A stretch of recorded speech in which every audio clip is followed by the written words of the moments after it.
Welcome back to another video. Today we talk about one of the more underrated animes of this season, and it is The Water Magician. Of course, I recommend this anime to any and everybody. Go watch this anime. Of course, this anime follows Ryo as someone who had to be reincarnated as an isekai into his isekai life as a man who dies at the age of 20. Of course, when he is reincarnated, he meets the person between worlds where he tells him, hey, yo, can I just live a nice and peaceful life? Where inherently he does. He puts him in one of the more dangerous situations, but he gives him a house. He lets Ryo mostly chill out until he has a chance meeting with his best friend Abel. Now, before anything, what you do learn is that Ryo has the ability or the inherent skill of eternal youth. As we know, he most likely will stay young forever. He will stay one way forever, and most likely not die ever. Mostly be the longest living person. So we don't know how much time has passed. We don't know what time he has already been spent in his little hut in the other side of the most dangerous pass. Of course. Now, until he meets his best friend Abel, of course, he's an adventurer Ryo found washed up on the shore near his home. As they travel to the nearest city, he learned he is the captain of the Crimson Blade. As we know, Abel is one of the strongest adventurers in Fee at the time. It is quite unfortunate that he had to find Ryo. Now, we don't really get to see Ryo really fight, as no one is really on his level in terms of anything. Of course, there's still people better than him in swordsmanship.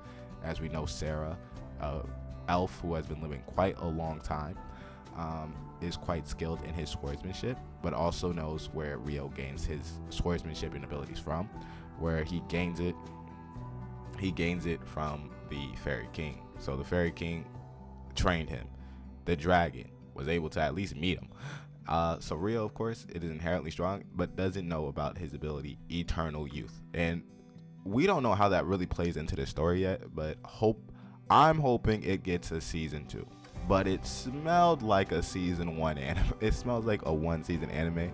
And if I'm still interested, I will, of course, go ahead and read the light novel series of it. But it was originally announced in September 2021. It took quite a long time for this anime to come out, but it does take long for animations to do its thing. But I hope it comes out for a season 2. It was underrated. I don't want to give too much away. I hope you go out there and watch it. The fight scenes, of course, are really good. The animation, considering Kaiju number 8 and of course Gachika, it is incredible animation. The power system, of course, is just a normal isekai, the magic, the swordsmanship. So nothing really changes there, especially with the dungeon raids. But you find interest in Ryo's story and the world around it, especially since it really tries to get you to do world building. But most of the time, it is a slow moving anime, where action scenes here or there, but mostly they try to talk and really do a lot of dialogue in between those areas, just because Ryo is one of the more overpowered people.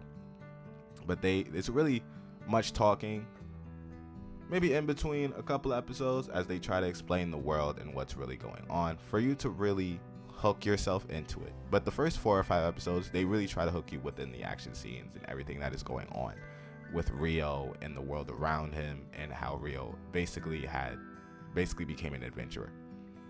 Anyway, like, subscribe. I incredibly want you to go watch this anime so we can push for a season 2. It needs a season 2. I want a season 2. But if it don't get a season 2, I blame all of you. Nah. Good animes sometimes don't get a season 2. I understand.